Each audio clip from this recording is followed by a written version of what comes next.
Assalamualaikum warahmatullahi wabarakatuh. Saya Safa Nurul Jahran dari kelas 10 IPA 2 akan memaparkan materi tentang hasil kebudayaan zaman Megalitikum di Indonesia. Jadi, disimak baik-baik ya.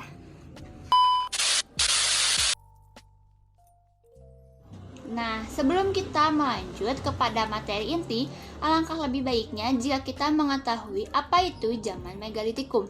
Megalitikum diambil dari dua kata, yaitu mega yang artinya besar dan litos yang artinya batuan.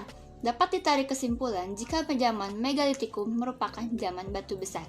Disebut demikian karena manusia pada zaman ini sudah mampu mengolah kebudayaan dari batuan besar. Zaman ini berlangsung dari zaman Neolitikum sampai zaman perunggu. Pada zaman ini pula telah berkembang sistem kepercayaan berupa animisme dan dinamisme, yang mana ini menjadi pembeda antara zaman-zaman sebelumnya. Hasil kebudayaan batu besar yang pertama ialah punden berundak. Punden berundak merupakan bangunan bertingkat yang berkaitan dengan tanjakan kecil sebagai tempat memuja roh para nenek moyang.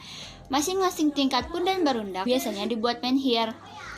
Disebut demikian karena bangunan berbentuk tumpukan batu bertingkat yang menyerupai anak tangga serta yang paling atas dianggap sebagai tempat paling suci. Punden berundak menurut perkembangannya digunakan sebagai dasar pembuatan keraton, candi, dan sebagainya. Nah, hasil kebudayaan zaman batu besar yang selanjutnya ialah menhir. Menhir merupakan tugu atau tiang yang berasal dari batu dan dibangun sebagai lambang atau tanda peringatan kepada arwah nenek moyang. Untuk itu, menhir diletakkan pada tempat tertentu dan dijadikan sebagai benda pemujaan. Hasil budaya zaman batu besar seperti menhir ini berfungsi untuk sarana pemujaan terhadap arwah nenek moyang, serta tempat penampungan roh-roh yang datang dan tempat memperingati kepala suku atau seseorang yang telah meninggal dunia. Yang selanjutnya adalah kubur peti batu. Kubur peti batu merupakan peti jenazah pada zaman batu besar yang dipendam di dalam tanah. Bentuk kubur batu ini ialah persegi panjang dengan alas, sisi dan tutupnya yang berasal dari batu. Kemudian disusun menjadi sebuah peti. Penemuan kubur batu ini terdapat di daerah Kuningan, Jawa Barat. Yang selanjutnya ada waruga. Waruga merupakan peti mati juga yang digunakan untuk menyimpan jenazah pada zaman itu. Namun bentuknya kubus dengan atap berbentuk seperti rumah. Dan posisi jenazah pada waruga ini ditempatkan jongkok dengan posisi terlipat.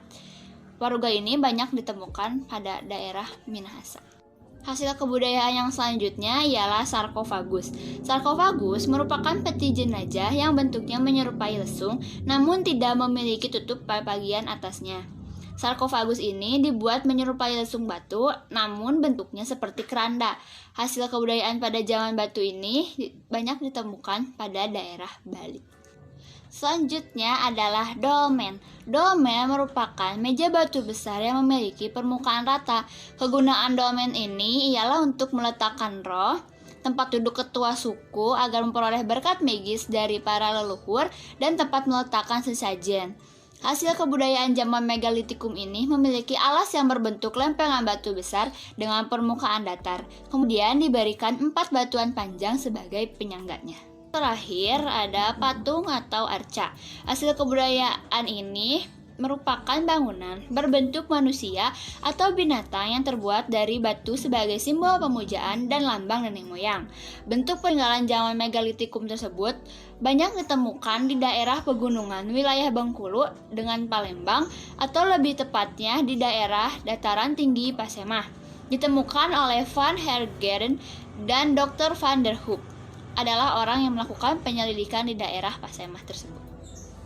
Nah, itulah pemaparan tentang hasil kebudayaan pada zaman Megalitikum. Tadi telah disebutkan bahwa ada punden berundak, ada waruga, sarkofagus, menhir, dolmen, kubur peti batu, dan juga patung atau arca. Dengan pemaparan ini, saya harap kalian dapat menjaga hasil kebudayaan tersebut dengan baik, bukan malah merusaknya, agar hasil kebudayaan tersebut tetap ada bahkan sampai nanti, karena merupakan satu kekayaan yang dimiliki oleh negara kita juga. Sekian, dan maaf bila ada pemaparan saya yang salah.